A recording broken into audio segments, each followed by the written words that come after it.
نبی کریم صلی اللہ علیہ وسلم نے اس روایت میں اس کو تفصیل سے بیان فرمایا ہے کہ اپنے خیالات کو پاکیزہ رکھنے کے لیے ضروری ہے کہ اگر کسی جگہ کسی عورت پہ نظر پڑ گئی ہے اور دل میں کوئی خواہش پیدا ہو گئی ہے تو یہ شخص جو حلال طریقہ اللہ نے رکھا ہے خواہش کو پورا کرنے کا کہ وہ یہ اپنی بیوی کے پاس آئے اور اپنی خواہش کو پورا کرے تو اس سے دل میں جو خیالات شیطان کی طرف سے پیدا ہوئے ہیں وہ ختم ہو جائیں گے۔ یہاں یہ بات ذہن میں رکھ لیں کہ عورت کا شیطان کی صورت میں آنا اور شیطان کی صورت میں مڑنا، اس میں عورت اور خواتین کی کوئی برائی بیان نہیں کی جا رہی، بلکہ اس بات کو اچھی طرح سمجھیں کہ یہ ان عورتوں کے بارے میں ہے جو شریعت کے حدود کو پامال کر کے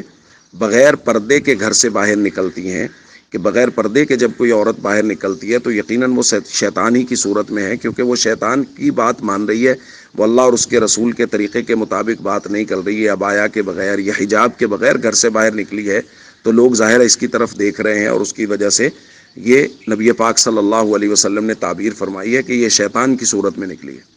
اس لیے ایک تو عورتوں کو اس بات کا خیال کرنا چاہیے کہ وہ حجاب کے بغیر گھر سے باہر نہ نکلیں، ضرورت کے بغیر گھر سے باہر نہ نکلیں۔ اس کے ساتھ ایک اور روایت اس کو ذہن میں رکھیں، کیونکہ سند کے اعتبار سے وہ روایت کمزور ہے۔ نبی کریم صلی اللہ علیہ وسلم نے فرمایا،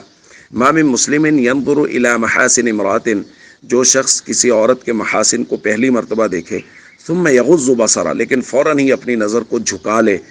کہ اللہ کا ڈر مانے ہو جائے کہ اللہ نے مجھے حکم دیا ہے کہ میں اپنی نظروں کو جھکاؤں، تو اللہ کے نبی صلی اللہ علیہ وسلم نے فرمایا الا احدث اللہ له عبادتا یجد حلاوتها، اللہ تعالیٰ اس کی عبادت میں لذت اور حلاوت پیدا کر دیں گے، یعنی یہ جو عبادت کر رہا ہے اس عبادت میں اس کو ایمانی حلاوت اور عبادت کی حلاوت محسوس ہونا شروع ہو جائے گی۔